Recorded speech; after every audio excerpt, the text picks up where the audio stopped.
This channel does not promote any violent, harmful, or illegal activities. All content provided by this channel is meant for an education purpose only.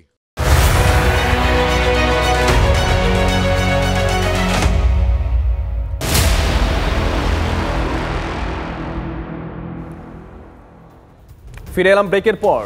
Mamata Bandyopadhyay ধর্ণা দিচ্ছেন, কেন্দ্রের বিরুদ্ধে তার অভিযোগ। সুতরাং কেন্দ্রকে বা কেন্দ্রের শাসক দলকে নিশানা করবেন, এটা বোঝার জন্য রাজনৈতিক পণ্ডিত হওয়ার প্রয়োজন নেই, যে কোনো বাচ্চা ছেলেও বলে দেবেন। কিন্তু মমতা বন্দ্যোপাধ্যায় ওই ধর্ণা মঞ্চ থেকে গতকাল আক্রমণ শানিয়েছেন কংগ্রেসের উদ্দেশ্যেও। কংগ্রেসকে তীব্র আক্রমণ করেছেন মমতা বন্দ্যোপাধ্যায়। সংখ্যালঘু ভোটের সুড়সুড়ি দিতে বাংলায় চলে এলো নাম না করে রাহুল গান্ধীকে আক্রমণ মমতা। ঠিক কি বলেছেন শোনাবো। আমরা কংগ্রেসকে বলেছিলাম ৩০০ আসন একা লড়ো, আমরা সবাই মদত করব। আর ২৪৩টা আসন সব রিজিওনাল পার্টিকে দিয়ে দাও, যারা যেখানে স্ট্রং তারা লড়ুক, সেখানে তুমি মাতব্বরি করবে না। হলো হলো না? প্রথমেই চলে এলো বাংলায়, ভাবলো এখানে মুসলিমদের একটু সুশ্রী দিই। এখনো হিম্মত করে বলি, লড়তে যদি পারে বিজেপিকে কেউ, বাংলা পারে, তৃণমূল কংগ্রেস পারে, আর আমরাই পারি সমস্ত রিজিওনাল পার্টিকে ঐক্যবদ্ধ করে এক জায়গায় দাঁড়াতে।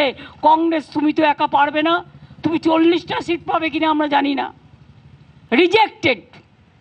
তারপর থেকে আমার সাথে কোনো সম্পর্ক নেই, কথাও হয়নি। বাংলায় প্রোগ্রাম করতে এসছি আমরা, নাকি ইন্ডিয়ান অ্যালায়েন্স?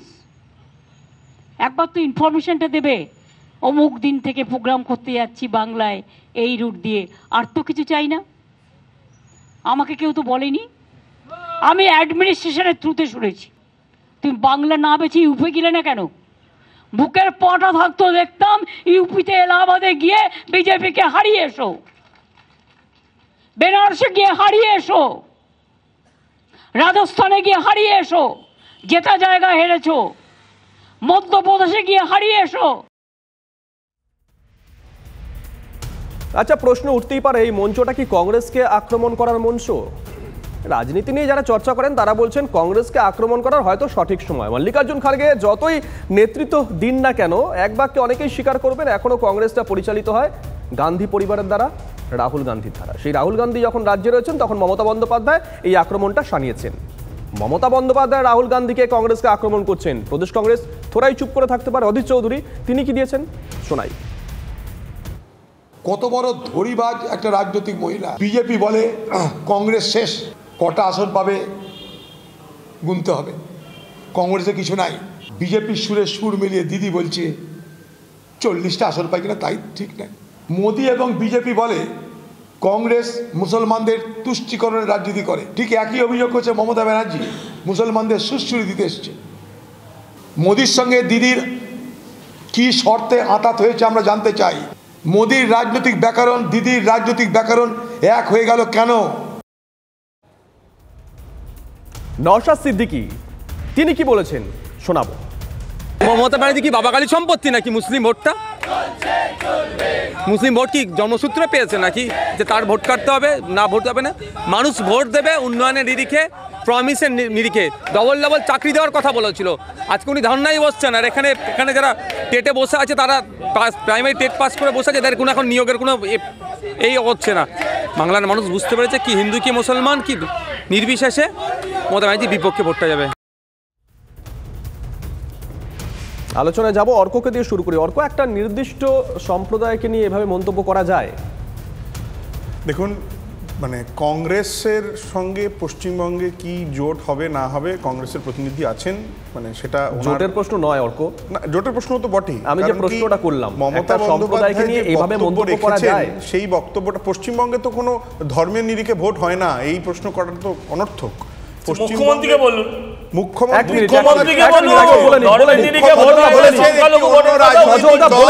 অন্য রাজনৈতিক দল ধর্মের নামে সুশ্রী দেওয়ার চেষ্টা করছেন, এটা মুখ্যমন্ত্রী আল্লাহর নামে কসম কাটছেন। পরিষ্কার বক্তব্য হচ্ছে পশ্চিমবাংলায় ধর্মের নামে ভোট হয় না। আমি বিশ্বাস করি প্রত্যেকটি রাজনৈতিক দল যারা দায়িত্ব নিয়ে রাজনীতি করে তারা এটা এনশিওর করবে যে পশ্চিমবাংলায় ধর্মের নামে ভোট হবে না। এই জন্যই তো প্রশ্নটা করলাম যে ধর্মের নামে সুশ্রীও দেবে না। সম্প্রদায়কে নিয়ে মন্তব্য এভাবে করা যায় কিনা?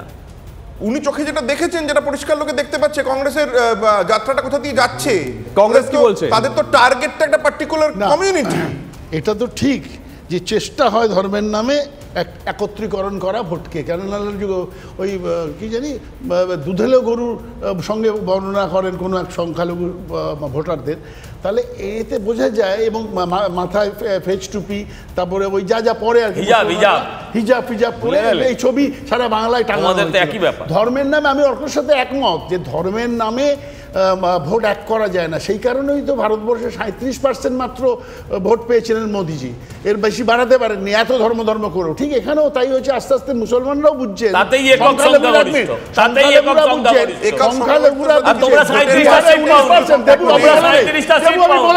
বলে নেই মোদির নাম করার সাথে যুক্তি দিয়ে কথা বললেই হবে। 19% বিহারে ভোট পেয়ে ক্ষমতা এসছে, 19.25% ভোট পেয়ে বিজেপি ক্ষমতা এসছে। আমি বলে নেই 300 সিটের কথা বলে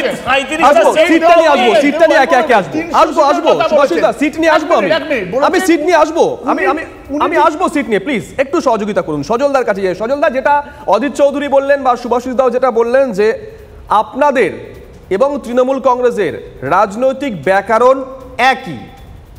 এখন দুপুরবেলা এটা আমিও বলবো, আপনিও বলবেন, অর্কও বলবে, সুভাষিস দাও বলবে, এতে নতুনত্বের কি আছে? আমার প্রশ্ন এটা নয়, প্রশ্ন হচ্ছে একটা মানে সম্প্রদায়কে শুধু ভোটার বানিয়ে রেখে দিয়েছে। মুখ্যমন্ত্রী কি বললেন? মুখ্যমন্ত্রী বললেন আমার মুসলমান ভোটে আচ্ছা আমারটা বাদ দিলাম, মুসলমান ভোটে সুস্থরি দিতে এসছে। কেন এই কথা বললেন? কারণ এটাকে উনি কক্ষিগত না করে রাখলে বাংলায় বসবাসকারী প্রায় 25-30% যে মুসলিম পপুলেশন আছে, সেই পপুলেশনের ভোট না পেলে তো ওনার এই জোড়া ফুল আর ফুটবে না, মানে সেটা ওনাকে বুঝতে হবে।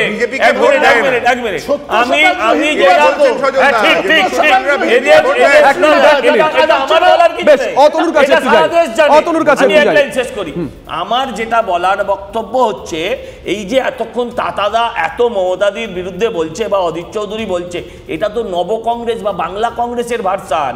আপনি ওদের একটা নেতা আছে জয়রাম জয়রাম করে যাচ্ছে সবাই, ওরা সেই জয়রাম রমেশ কি বলেছে সেটা দেখুন, সেখানে দেখবেন সে মমতা। আপনি জয়রাম রমেশের কথা বলছিলেন, এক মিনিট। জয়রাম রমেশ কিন্তু এতদিন পর্যন্ত, মানে আজকে সকাল পর্যন্ত তৃণমূল কংগ্রেসের বিরুদ্ধে সেভাবে মুখ খোলেননি। কি করে খুলবে? এক মিনিট, মন্তব্য করেছেন কিছুক্ষণ আগে, জানি না সিনারিও পাল্টাচ্ছে কিনা, শোনাবো। उन्होंने बहुत सारे चीज़ें कही हैं कांग्रेस के पार्टी के बारे में, मैं कुछ नहीं कहूँगा, वो बिल्कुल गलत है। पता नहीं कौन उनको सलाह दे रहा है सीटों के बारे में, पर मुझे पूरा विश्वास है कि जिन सीटों का जो आंकड़े दिए हैं ममता जी ने, वो बिल्कुल गलत साबित होगा।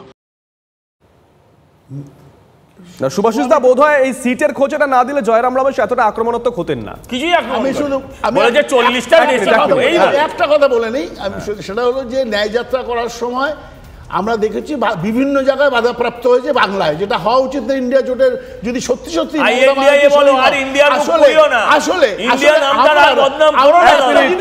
করতে পারছি যে মমতা ব্যানার্জি এখনো মোদিজিকে অ্যাপিস করার জন্য যা যা করতে হয় তা করছে, ইন্ডিয়া জোটের বিরোধিতা করে ভেতরে ভেতরে সেটাই করে চলেছেন। না হলে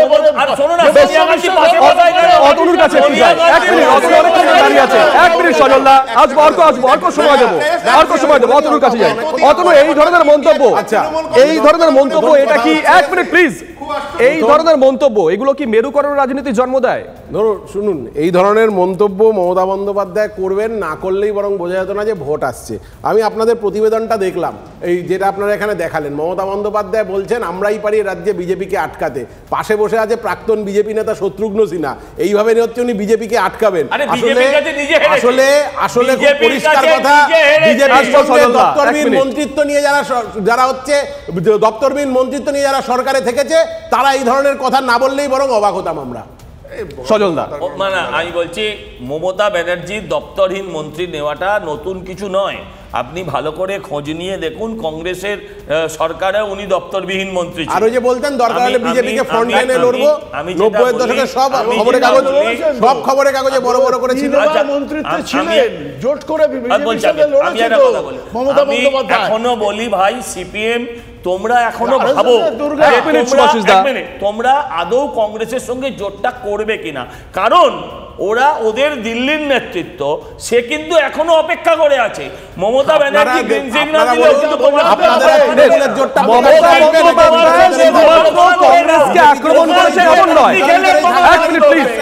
নাম না করে রাহুল গান্ধীর উদ্দেশ্য বোধহয় আক্রমণ শানিয়েছেন, শুভেন্দু অধিকারী পাল্টা দিয়েছেন, শোনাবো। মমতা আজকে তিনি বিড়িখোর বলেছেন। এই রাহুল গান্ধীর বাবা যদি না থাকতো এই মমতা ব্যানার্জিকে কেউ চিনতো না। এই রাহুল গান্ধীর বাবা স্বর্গত রাজীব গান্ধী এই মমতা ব্যানার্জির একটা লোক তাকে চিনিয়েছে। এ তো বেইমানি রন্ধ্রে রন্ধ্রে। আর যখন ফ্যা করে ঘুরছিল 98 সালে, তখন অটল বিহারী বাজপেয়ী না থাকলে রাস্তায় ঘুরতে হতো। অর্থাৎ স্বাভাবিকভাবে যাদের কাছ থেকে উপকার পেয়েছে তাদেরকে ব্যক্তিগত আক্রমণ করা, কদর্য ভাষায় আক্রমণ করা, মুখে বেলাগাম আক্রমণ করা, এটা ওর ক্যারেক্টারের মধ্যে পড়ে। যাই অর্কর কাছে। অর্ক, তিনটে জোটের কথা বলি আমি। আসবো তিনটে জোটের আগে একটা প্রশ্ন, বেইমানি নিয়ে কথা বলছেন শুভেন্দু অধিকারী, এটা তো সাংঘাতিক। তিনটে জোটের কথা বলি অর্ক। অর্ক তিনটে প্লিজ, এক মিনিট আমরা আরে ভাই শুভেন্দু অর্ক যে ইস্যু তুলছে আপনি সেই ইস্যুতে চলে যাচ্ছেন প্লিজ। অর্ক নির্দিষ্ট প্রশ্ন, এক মিনিট। সজলদা প্লিজ সহযোগিতা করুন, নইলে অডিও ডাউন করে দেবো প্লিজ। অর্ক তিনটে জোটের কথা বলি আমি। এনডিএ জোট, তৃণমূল কংগ্রেস পুরোটাই থাকতে পারেনি, বেরিয়ে এসেছে। ইউপিএ 2, তৃণমূল কংগ্রেস পুরোটাই থাকতে পারেনি, বেরিয়ে এসেছে। 2011 সালে কংগ্রেসকে নিয়ে সরকার গঠন হলো, কংগ্রেসকে নিয়ে ভোটেও গেছিল তৃণমূল কংগ্রেস, মাঝপথে কংগ্রেস বেরিয়ে এলো। আজকে জোট সঙ্গী বলা হচ্ছে 40টা আসন পাবে না। সজলদারা তো হাসাহাসি করবেন, বিজেপি তো লক্ষ্যবল পেয়ে যাচ্ছে। অর্ক শুনুন, আমি পরিষ্কার আরেকবার এটা রিপিট করতে চাই, মমতা বন্দ্যোপাধ্যায় যে কথাটা বলেছেন সে কথাটা কিন্তু হচ্ছে ইন্ডিয়া জোটের সেই শরিকের মধ্যে বামেরাও পড়ে, সেই শরিকের মধ্যে জেএমএম পড়ে, সেই শরিকের মধ্যে সবাই। কংগ্রেস যদি তারা মনে করে তারা জোটের একজন সঙ্গী বামেদের বিরুদ্ধে, প্লিজ তাদেরকে একটা আন্ডারস্ট্যান্ডিং। না আমার কথা হচ্ছে জোটের এক সঙ্গী বাম তাদের বিরুদ্ধে, প্লিজ সুভাষিস দা, জোটের এক সঙ্গী বাম তার বিরুদ্ধে তৃণমূল কংগ্রেস লাগাতার তোপ দেখে যাচ্ছে। জোটের আরেক সঙ্গী কংগ্রেস, তারা 40টা আসন পাবে না ভবিষ্যৎবাণী করছে। তাহলে জোটের সঙ্গী হিসেবে তৃণমূল কংগ্রেসের বিশ্বাসযোগ্যতা কোথায়? বিজেপি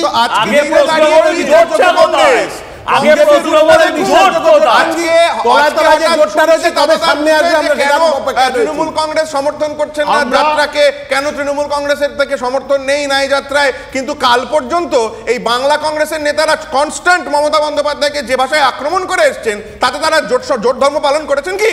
কংগ্রেস জোট ধর্ম পালন করতে পারে? আমি আগেও বলেছি সিপিএম এর ভাবা উচিত কংগ্রেসের সঙ্গে জোট করবে কিনা। জয়রাম রমেশরা যেভাবে দালালি করছেন মমতা ব্যানার্জির, তাতে যদি সুযোগ পায় তাহলে প্রথম কংগ্রেস চলে যাবে তৃণমূলের সাথে জোট করতে। দ্বিতীয় কথা হচ্ছে পশ্চিমবঙ্গে জোটটা কোথায়? জোটটা কোথায়? সিপিএম এর দুটো রাজ্যে তাদের রাজনৈতিক শক্তি আছে, আর তৃণমূল একটা রাজ্যের ভেতরেই সীমাবদ্ধ। তাহলে আপনি বলুন, এরা সর্বভারতীয় ক্ষেত্রে একে অপরের পরিপূরক হয়ে যদি জোট না দিতে পারে, আপনি আমাকে বলুন তারা মানুষকে আগামী দিনের সরকার কেমন করে দেবে? তিনটে রাজনৈতিক দল এখানে চলতে পারলো না, আর আলোচনা শেষ পর্যায়ে। চারজনকে অসংখ্য ধন্যবাদ। আলোচনা এখানেই শেষ করছি।